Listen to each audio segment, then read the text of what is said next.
Boa noite aí para o pessoal que está entrando para mais um bate-papo aqui, mais uma live de segunda-feira, mais uma discussão de artigos aí, né? Boa noite a todo mundo. Boa noite pessoal que está firme aí com a gente toda segunda. Boa noite para quem é a primeira vez também que está aí com a gente. Obrigado aí todo mundo pela presença. Hoje nós vamos discutir um artigo muito importante e... Fala Felipe, boa noite meu amigo, como é que tá aí? Tudo certo?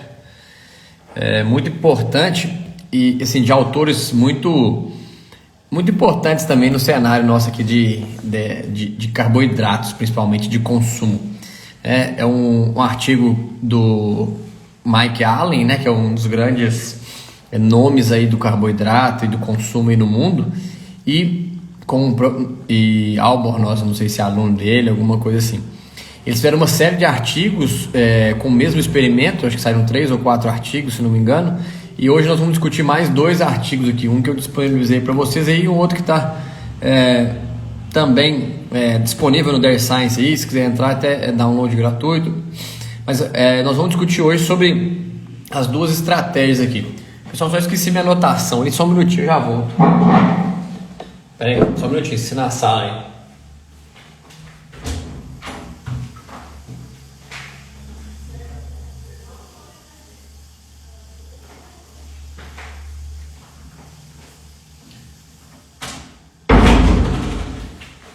Desculpa aí pessoal, umas anotações estavam ali na sala aí. Bom, então esse artigo de hoje, que foi feito por esses 2 autores aí, o objetivo deles era discutir um pouco sobre quantidade de amido e degradabilidade desse amido, um assunto muito atual, muito moderno, a gente discute muito sobre isso, né? E eles focaram nas dietas de transição, na dieta pós-parto. Então, eram 52 vacas no experimento, basicamente divididas em 4 dietas. Depois eu vou discutir cada uma das dietas com vocês aqui.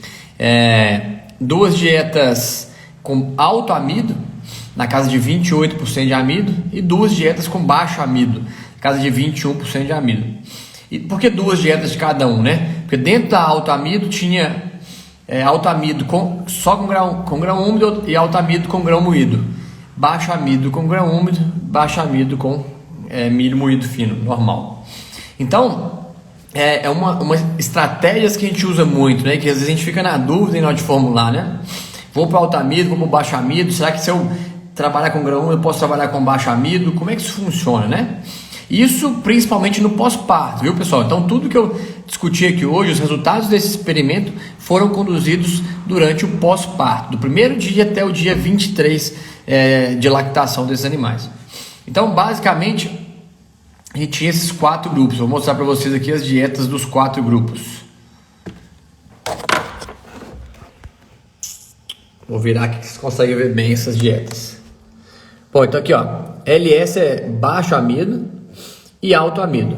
Então baixo amido com grão moído e baixo amido com grão úmido. Baixo amido, alto amido com grão moído, alto amido com grão úmido.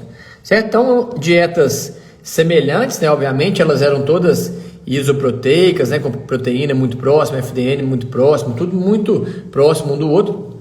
Basicamente o que foi feito? Substituir grão moído por grão úmido, e nas dietas com baixo amido foi acrescentado uma quantidade maior de casca de soja. Certo? Então se vocês olharem aqui, ó, as dietas de baixo amido tem 11% de casca de soja, e as dietas de alto amido tem cerca de 2% de casca. Então, aqui minerais, né? Que mais? Silagem de alfafa, feno de gramínea, né? E depois milho moído fino, certo?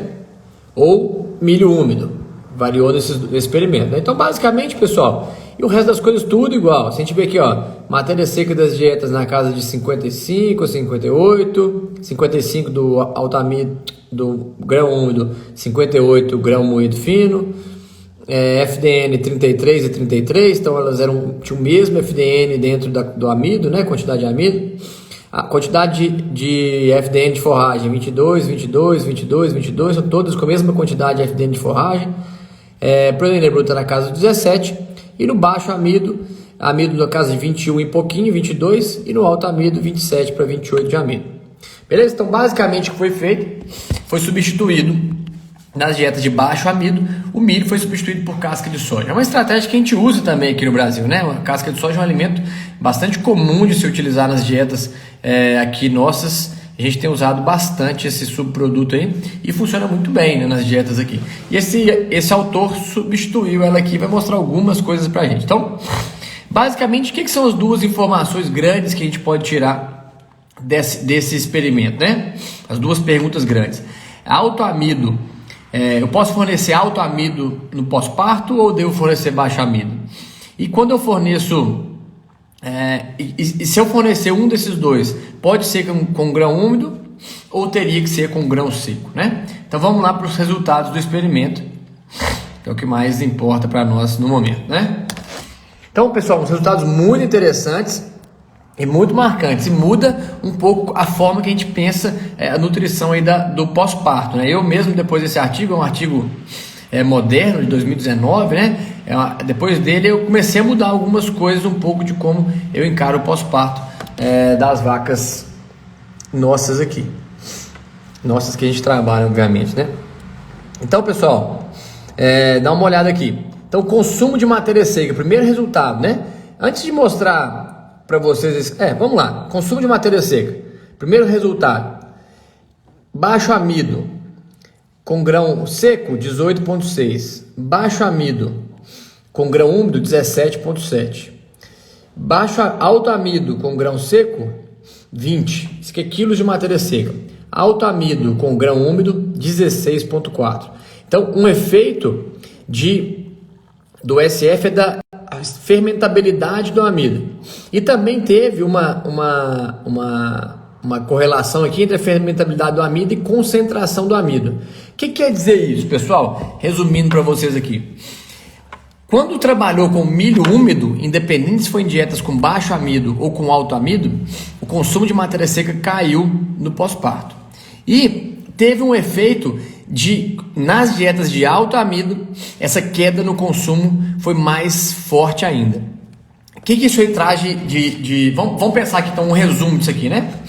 Quando eu trabalho com grão no pós-parto, tem uma tendência aqui, o trabalho mostrou pra gente, de cair o consumo. E essa queda de consumo foi mais importante quando eu trabalhei com grão úmido e alto amido. Então, o que a gente pode trazer de primeira mensagem desse trabalho aqui, no meu ponto de vista, pra gente usar na prática amanhã, né? Dietas pós-parto. Se eu vou trabalhar com alto amido, se eu vou trabalhar com grão úmido, só tem grão úmido na fazenda, minha sugestão e a sugestão do trabalho é que você trabalhe com baixo amido. Que o impacto do grão úmido no consumo no baixo amido foi menor do que o impacto do grão úmido no consumo de alto amido. E quando a gente fala de pós-parto, pessoal, o que a gente mais quer numa vaca pós-parto é que ela coma bem. Se tiver uma métrica que eu posso usar para avaliar se meu pós-parto está bem, é consumo, né? Minha vaca estiver comendo bem, o resto das coisas vem por consequência, né? Essa vaca não vai ter problema. Se ela comer bem, ela vai aleitar bem, ela vai ter uma boa resposta imune contra qualquer doença infecto-contagiosa que ela possa vir a ter. Ela vai ter uma boa recuperação uterina, vai voltar a ciclar rápido e vai emprenhar rápido de novo, né? Então o consumo é o ponto número 1 para a gente olhar no pós-parto. E esse trabalho mostra para a gente exatamente isso, né? Que vacas alimentadas no pós-parto, dia 1 a dia 23, com grão úmido, tiveram uma queda no consumo, e essa queda foi mais marcada quando era alto amido e grão úmido. Então a mensagem é a seguinte: tenho que trabalhar na minha fazenda com grão úmido, vou trabalhar com baixo amido. É muito difícil a gente falar com o produtor se ele já tem lá aquele monte de milho úmido estocado, né, para ele não usar esse grão úmido, ou para usar só o seco, comprar no mercado, né, principalmente nos preços atuais que vem vindo.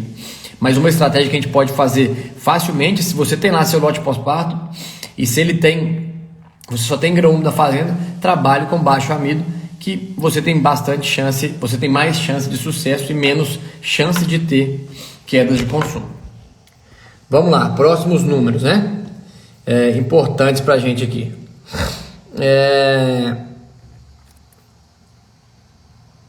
Deixa eu mudar a tabela aqui. Vou pegar do outro trabalho aqui. Esse outro trabalho tem os dados para a gente também de consumo, né? De consumo, não, de produção de leite. Nós vamos pegar esses dados de produção agora. Então olha que interessante aqui, ó. Dados, deixa eu aumentar um pouquinho isso aqui. Tá melhor para vocês enxergarem agora? Dá um joinha se vocês estiverem enxergando bem aqui agora. Vocês estão enxergando bem, mas eu acredito que agora dá para ver sim. Bom, então a gente tem aqui produção de leite. Produção de leite nos primeiros 23 dias. Baixo amido e milho moído fino. Baixo amido e grão úmido. Alto amido e milho moído fino. Alto amido e grão úmido. Então o efeito da fermentabilidade do amido, sem efeito na concentração de amido. Olha que interessante, pessoal. Então no pós-parto, uma resposta muito interessante desse trabalho é a seguinte: independente se você usou alto amido ou baixo amido, e aqui uma estratégia de usar baixo amido sem ser substituindo milho por forragem, mas substituindo milho por outro subproduto fibroso, né, que foi a casca de soja, a gente vê aqui que independente se você usou alto ou baixo amido, isso não teve influência na produção de leite desses animais. O que teve influência? Se você usou grão úmido ou não nesse momento. Por quê? A gente viu que no gráfico anterior, né, que as vacas que receberam grão úmido nesse período tiveram uma queda de consumo, principalmente as vacas que tinham alto amido e receberam grão úmido. E foi exatamente o que a gente vê nesse trabalho aqui, né? Ele mostra pra gente que a produção de leite realmente acompanha o consumo aqui nesse caso, né? Então as vacas que menos produziram leite, né, foram as que estavam no alto amido com grão úmido, e as do baixo amido com grão úmido também produziram pouco leite. E super interessante da gente trazer para o nosso dia a dia é que a gente pode trabalhar com baixo amido também com bons resultados, né? Uma dieta mais, vamos dizer assim, mais leve, menos quente. Obviamente que existem algumas estratégias de se substituir amido na dieta, né? Que te substitui milho da dieta. Às vezes tem gente que entra com mais forragem, tem alguns trabalhos que usam essa estratégia. A estratégia desse trabalho aqui foi substituir milho por ou por subproduto, não subproduto fibroso, né? Que nesse caso foi a casca de soja. Então funciona bem, dá para usar com sucesso, né? Um baixo amido aqui no pós-parto, substituindo milho por casca de soja. Isso é legal pra gente porque nós estamos falando de preços altíssimos de milho, né? Que estamos rodando agora no nosso Brasil aqui como um todo, né? Acho que no Brasil todo os preços estão super altos. Se a gente pensar que a gente pode usar uma dieta mais leve, um pouco menos quente e economizar ainda, né? Usando, por exemplo, uma casca de soja, fica super legal pra gente. Então é uma ótima estratégia pra gente se pensar. Tem uma pergunta aqui do Breno: qual porcentagem de amido você trabalha no pós-parto? E comenta sobre porcentagem de amido para vacas de produção baixa, em torno de 15 litros. O Breno, a gente trabalha com... Hoje eu tento seguir aproximadamente esse trabalho, né, na casa de 22 de amido aí para os lotes pós-parto. Quando eu consigo ter lote pós-parto, né, algumas vezes a gente não consegue ter. Então a gente tem que trabalhar com um pouquinho mais alto. E quando você perguntou aí da porcentagem de amido para vacas de baixa produção, em torno de 15 litros, né? Normalmente a gente não gosta de abaixar muito de 20% de amido na dieta. Mas para vaca de 15 litros, se você estiver usando outros subprodutos fibrosos que tiver boa qualidade, como por exemplo uma casca de soja, polpa cítrica, você pode trabalhar um pouco abaixo de 20 também sem problema nenhum, porque é uma produção que não vai ter muito desafio, vamos dizer assim, né? Tem trabalhos do professor Ronaldo lá da UFMG, que ele fez dietas para vaca pasto aqui, comendo na casa de 15, 16% de amido, e as vacas iam muito bem. Então, assim, não seria um item que eu me preocuparia muito aí não, mas trabalhando nessa casa aí, acho que você não vai ter problemas não, para essa produção de leite, né? Para produções maiores eu não gosto de abaixar de 20%. Esse trabalho usou 22, né? E foi muito bem no pós-parto. Isso aqui, lembrando, pessoal, é um trabalho que avaliou dietas do dia 1 até o dia 23 pós-parto. Isso foi o que esse trabalho avaliou. Não estamos extrapolando isso tudo porque a gente não comparou essas dietas ao longo da vida da vaca. O que a gente sabe é que quanto melhor a vaca vai no pós-parto, melhor a chance dela se dar bem no restante da lactação, né? Então, essa é uma estratégia que a gente pode usar e que funciona de maneira bem interessante. Então, o que foi o grande cerne desse trabalho, né? O que ele mostrou para a gente como principal resultado, essa pesquisa deles, né? É interessante que é super difícil fazer trabalho científico, né? Deve ter alguma pessoa, não sei se tem gente igual a gente que faz mestrado, que faz doutorado, mas é uma trabalheira danada para fazer um experimento, né? Aqui 52 vacas em lactação, né? Deve ter tido trabalho danado e a gente consegue resumir o que eles fizeram muito rapidamente, né? Os dois principais achados desse experimento, sem dúvida nenhuma, foi isso, né? Assim, a produção de leite e o consumo de matéria seca. Mas um trabalho muito bem feito, com muito cuidado, né? E que traz informações bem valiosas. As duas principais para a gente carregar isso, eu acho que para a vida aí, né? Para a gente conseguir utilizar, do meu ponto de vista, cuidado com muito grão úmido no pós-parto. Se você tiver só grão úmido para usar na fazenda, use dietas com baixo de amido. Eu particularmente, depois desse trabalho, que ele mostra pra gente que no pós-parto a gente consegue ter sucesso com dietas com baixo amido ou com alto amido, né? A gente pode ver aqui que não tem problema você usar as dietas com baixo amido tranquilamente. Então você pode usar seu grão úmido aí, abaixa um pouco o amido, usa uma casca de soja, uma polpa cítrica, né, para conseguir controlar esse nível, e você vai ter um sucesso bom garantindo o consumo, né? E o grande ponto desse trabalho, e eu acredito que a explicação para o resultado é o consumo, né? Então, as dietas com grão úmido, principalmente alto amido e grão úmido, o que aconteceu? Uma queda acentuada de consumo. E nós sabemos que queda de consumo, né, no pós-parto vai ter relação direta aí com outras doenças metabólicas, como cetose, um deslocamento de hebomasa na frente, né? E outros problemas da transição aí. Então, o que a gente tem que pensar é por que isso aconteceu, né? Então, o que é a resposta dos autores, por que isso aconteceu?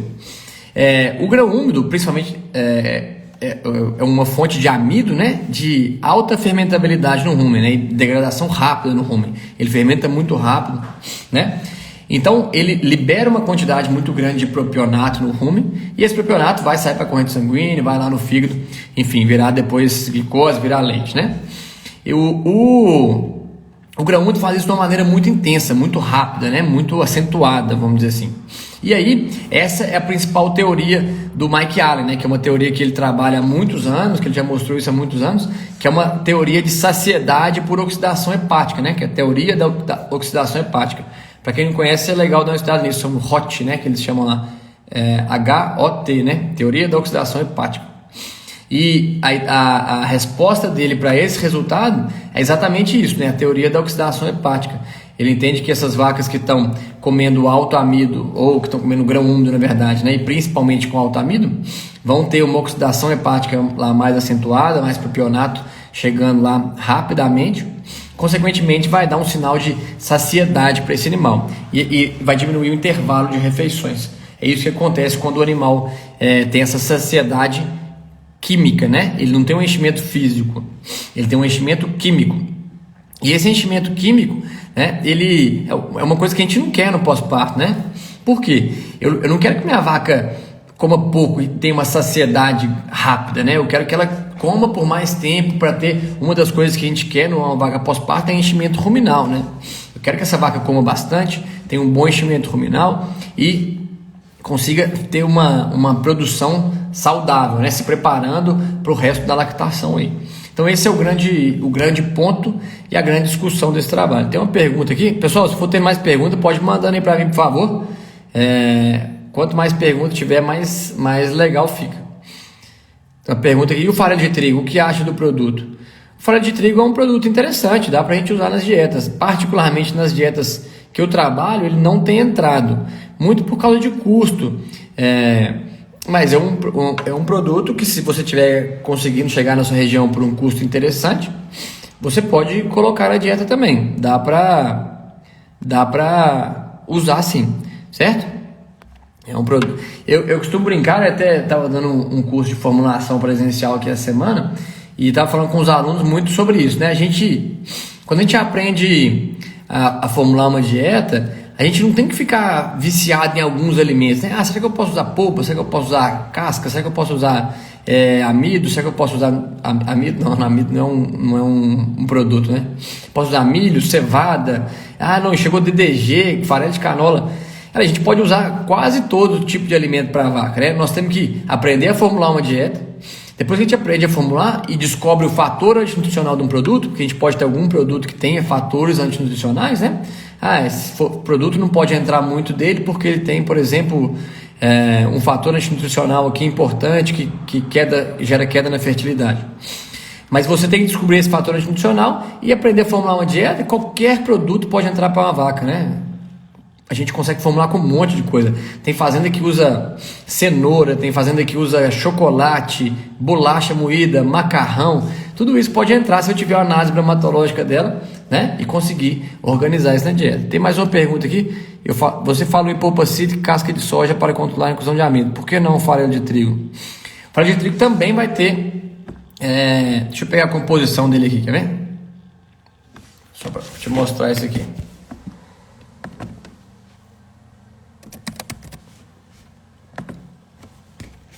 Pegar esses alimentos aqui para eu te mostrar eu acho que no NRC eu consigo abrir melhor. Deixa eu ver se eu consigo pegar aqui, só um minutinho, pessoal. Deixa eu ver se eu consigo, não vou conseguir aqui. Vamos lá, eu vou pegar o NRC aqui e vou colocar milho.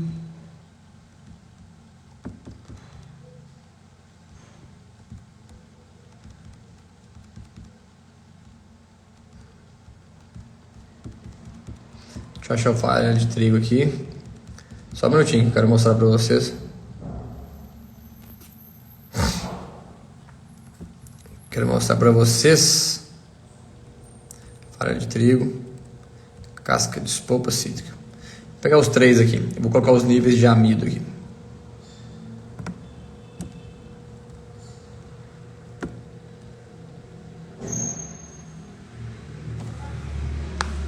Deixa eu pegar a casca de soja aqui também. Ok, fica só um minutinho, pessoal. Estamos chegando aqui. Legal. Bom, então aqui a gente tem, eu coloquei aqui no NRC só de exemplo, vocês, milho moído, casquinha de soja, farelo de trigo, polpa cítrica, né? Olha a quantidade de amido que eu tenho nesses ingredientes, né? No milho moído tem 72, na casca de soja 0, na polpa 0 e no farelo de trigo 22. Então, eu não sei o nome aqui, Stalin, sei lá. Stalin, né? Stalin, o farelo de trigo, ele tem um pouco de amido, então quando eu uso a casquinha de soja ou a polpa cítrica, a gente tem uma diminuição mais abrupta, vamos dizer assim, na quantidade de amido, né? E eles são produtos que normalmente têm custo melhor do que o farelo de trigo. Na grande maioria dos casos, eles são melhores de preço do que o farelo de trigo também, né? Então esses são os motivos aí pelos quais a gente não, né? Os autores normalmente, a gente usa na prática mais mesmo polpa cítrica e casca de soja, e os autores usaram ali esse ingrediente também para poder substituir o amido mais da dieta, né? Que como a ideia era substituir o amido, né? Ter alto ou baixo amido, esse foi um ponto que eles levaram em conta, né? Bom, tem uma outra pergunta aqui, Vitor. Nitrogênio ureico no leite a 3,9, está faltando só proteína na dieta? Qual o risco de ter esse índice baixo? Cara, se esse for o número seu mesmo de nitrogênio ureico no leite, ele está muito, mas muito baixo mesmo, e com certeza você está perdendo consumo e está perdendo muito leite, né? O nitrogênio ureico no leite que a gente trabalha assim, no mínimo 10, né? De 10 a 14 normalmente, que é a recomendação. Eu particularmente trabalho normalmente 12 a 14, eu tento buscar. Vaca de alta produção a gente trabalha até um pouquinho mais, é mais difícil de chegar nele mais baixo que isso. Mas 3,9, não sei se é o número correto mesmo, Vitor, mas se for, com certeza você está perdendo consumo dessas vacas, está perdendo capacidade do rumen em fazer proteína microbiana, você está perdendo muito leite nesses animais. Fácil de corrigir isso aí. Isso aí com certeza está tendo um déficit proteico muito grande na dieta, mas muito grande mesmo. Você pegar uma fazenda com nitrogênio ureico no leite 3,9, tá fácil de você aumentar leite na fazenda e correr para o abraço, como diria. Então, esse número está muito baixo, depois confere se é isso mesmo. Talvez você esteja até se confundindo aí. Beleza? Bom, pessoal, acho que o artigo de hoje era isso. Tem mais alguma dúvida aí que a gente possa discutir?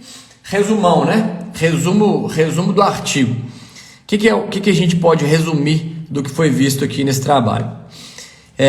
Então foram 4 dietas, a gente comparou os autores compararam 4 grupos, alto amido e baixo amido, e dentro desses grupos, alto amido com grão úmido, alto amido com grão moído, seco, baixo amido com grão úmido, baixo amido com grão seco. O que esses autores viram? Uma queda de consumo nas vacas, as vacas que foram avaliadas aqui foi do dia 1 ao 23 pós-parto, e eles viram uma queda de consumo nas vacas que receberam dietas à base de grão úmido, independente se tinha alto ou baixo amido. Porém, na dieta com alto amido e grão úmido, a queda no consumo foi mais forte ainda, né? Foi mais acentuada ainda. Com isso, as vacas tiveram uma redução na produção de leite também. Então as vacas reduziram a produção de leite, principalmente as vacas que estavam alimentadas com altas quantidades de grão úmido no pós-parto. Beleza? Lembrando, pessoal, tem até uma pergunta aqui que eu estou vendo: o que você acha do milho reidratado? Cara, eu acho que assim, é uma excelente ferramenta, né? Eu não estou aqui para falar contra ele de jeito nenhum. O que é minha mensagem aqui desse trabalho que eu peguei para mim? Se eu tenho só grão reidratado na fazenda, eu uso ele com baixo amido. É isso que eu tento fazer, certo? No pós-parto, na transição. Esse é o caminho que o trabalho me mostra aqui. Por quê? Cara, o cara tá lá cheio de grão úmido na fazenda. Você fala assim, compra milho seco para colocar aqui, ou tem que comprar. É muito difícil de você convencer o produtor, né? Então essa é uma mensagem do artigo. E a outra mensagem do artigo é que você pode usar alto ou baixo amido aqui na transição, no pós-parto, que funciona bem. Então dá pra gente usar dietas com baixo amido no pós-parto, né? Substituindo nesse caso aqui por casca de soja, que tiveram um bom resultado. O Vitor tá falando que é aluno do curso, tá de parabéns. Obrigado, Vitor. Amanhã tem aula ao vivo, hein? Bora participar com a gente lá, 19 horas. Pessoal, então é isso. Queria agradecer a todo mundo pela participação aí, pelo bate-papo. Se tiver alguma dúvida, estamos à disposição aqui. Beleza? Qualquer dúvida pode mandar mensagem pelo direct aí também e a gente vai falando. Quem tiver interesse de ler o artigo, é só se inscrever aí no nosso link da bio, ler o artigo com calma, ele completo tá lá. Fique à vontade para ler e para poder conhecer um pouquinho mais. Um abraço para todos. Tem umas perguntas aqui, deixa eu...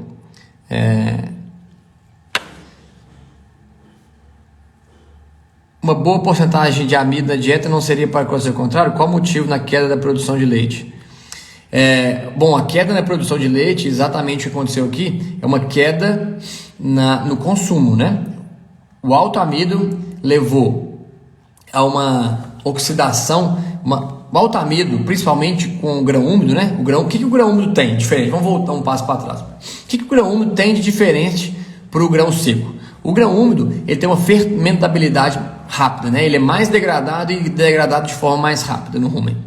Com isso, ele gera uma quantidade de ácidos graxos no rumen maior e mais rápida, né? Que vai ser absorvido e vai chegar lá no fígado.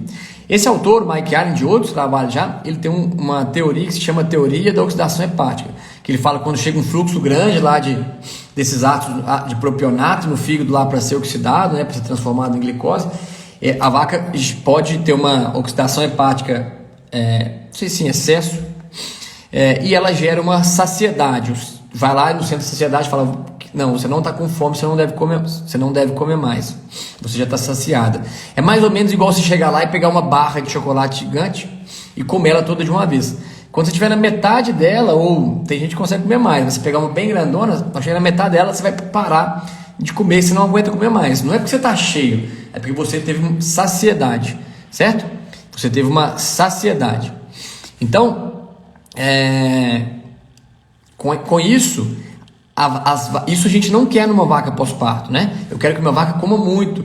Quanto mais ela come, mais sucesso a gente tem na transição, mais enchimento ruminal ela tem e mais, normalmente, melhor ela vai no pós-parto. Então, o que aconteceu nesse trabalho é que a gente teve as vacas tiveram uma oxidação hepática, né, uma oxidação hepática em excesso aqui, que comeram grão úmido e diminuíram o consumo. Como elas diminuíram o consumo, diminuíram a produção de leite. Não existe mágica, né? O leite vem do que ela come. Então, por isso a queda na produção de leite. É exatamente essa explicação para o trabalho. Beleza? Uma pergunta aqui do Gui. Mas o milho reidratado seria melhor do que usar ele normal? O milho reidratado ele é muito bom. Assim, qual que é a grande vantagem dele? Ele tem uma maior digestibilidade, né? Você vai ter uma melhor digestibilidade dele. Os trabalhos em geral que mostram de grão reidratado é que ele melhora a eficiência das vacas. As vacas dão mais leite comendo o mesmo tanto. Basicamente é isso. Então, ótima ferramenta para usar nas fazendas. Eu uso particularmente em quase todas as fazendas que eu trabalho. Para mim é uma ferramenta fantástica, uso muito, além de ser uma forma de economia de dinheiro na fazenda, né? Você consegue armazenar, comprar milho na época que ele está mais barato, armazenar bem dentro do buraco, né? E depois usar ele. Então é uma ferramenta fantástica.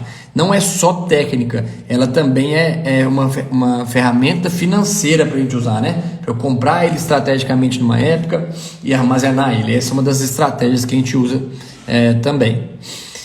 Beleza? Então, com certeza é uma tecnologia, né, que a gente gosta muito de usar e usa muito. Mas temos que usar com cuidado e conhecendo o produto, sabendo que ele vai ter uma digestibilidade melhor, né, que pode causar algumas coisas que não são, que a gente não quer no momento.